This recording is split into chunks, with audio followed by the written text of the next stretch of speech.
everyone. It's so good to be back with you guys today. Today was such a gorgeous day outside, and I don't know, I just enjoyed it. But I had a thought, and the title of this particular video chat is called Keep It Moving. Oftentimes there are things we want to do in our lives and it becomes difficult because there are so many things which interfere. There are external forces and sometimes internal forces, what we tell ourselves as to why we can't do the things that we really want to do. But one of the things I recognized some time ago, and I wrote this in the book, an entry called balance. In order to keep your balance, you have to have focus and you have to pay attention to certain things that's going on. But as I just said, sometimes your balance is impacted by external forces. So for example, a few years ago, I had a bout of vertigo. Vertigo, if you know what that is, it's when you're spinning and you feel dizzy. And where did that come from? Some people have it consistently. I just had it this one particular time.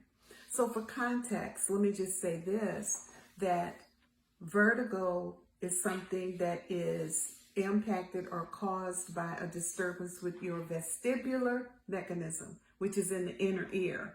So in order for me to get help, I had to go and see an ENT. And that is what he said, but it was viral. So in a few days it was gone. But while I had it, I was dizzy. I couldn't keep my balance. I was doing like this. It was a horrible feeling.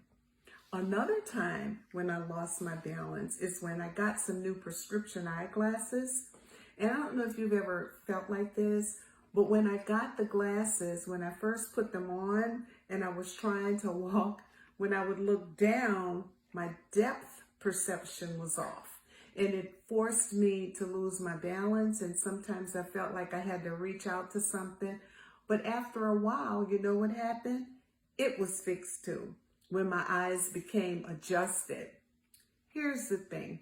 In both of those instances, my balance was impacted by external forces. But I wrote an entry in my book, Thoughts to Ponder, Discovering Your Authentic Self. I wrote an entry called Balance.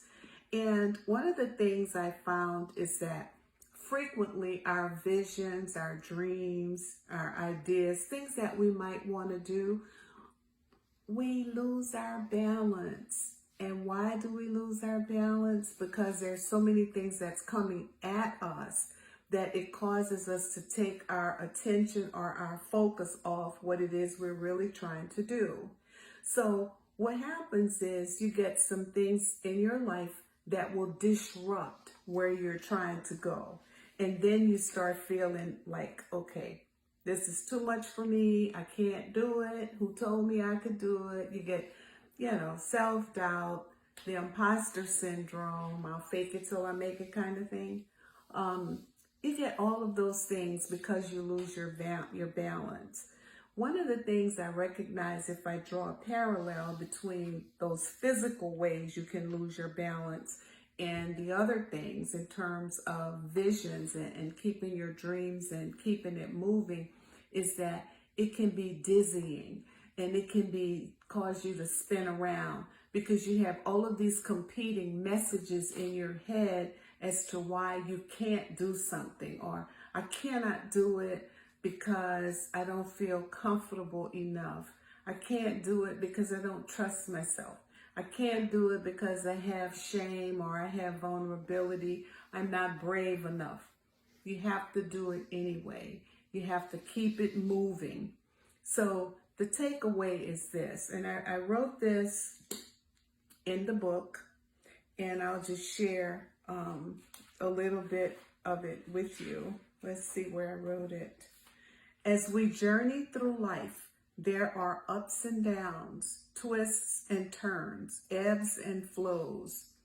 But being self-aware and knowing who we are is critical to keeping our balance during perilous times. Always remember that. It's not going to be easy, but it isn't something that you should give up on. You have to keep it moving because you have something that you can contribute to the world, to humanity, because God gave it to you. And so you have to keep it moving. So one of the questions that I have in the back, in the interactive journal is this: what external forces or struggles cause you to lose your balance? Or what internal forces, struggles cause you to lose your balance? Externally, it can be people. People and their opinions and perceptions of who they think you are. Internally, you buy into it and you begin to believe it, and you build your self-perception based upon what other people said. I say this all the time. No man should be allowed to tell you who you are, because they didn't create you. You were created in the image and likeness of God with a specific purpose, and you have missions attached to that. That is who you are. And so when you let yourself take in or succumb to all of these internal forces, you'll stop. You'll lose your balance and you will never get it going. So at the end of the day, keep your balance. That's it. Keep your balance, stay focused, and move forward. Have a blessed day, and I will see you again soon. But in the meantime, this is the book, Thoughts to Ponder, Discovering Your Authentic Self, and you can purchase it everywhere: Amazon, Barnes & Noble, from me, from my website, www.kcploveproductions.com, or the publisher, BookBaby, www.bookbaby.com. Have a blessed day, and remember, keep it moving.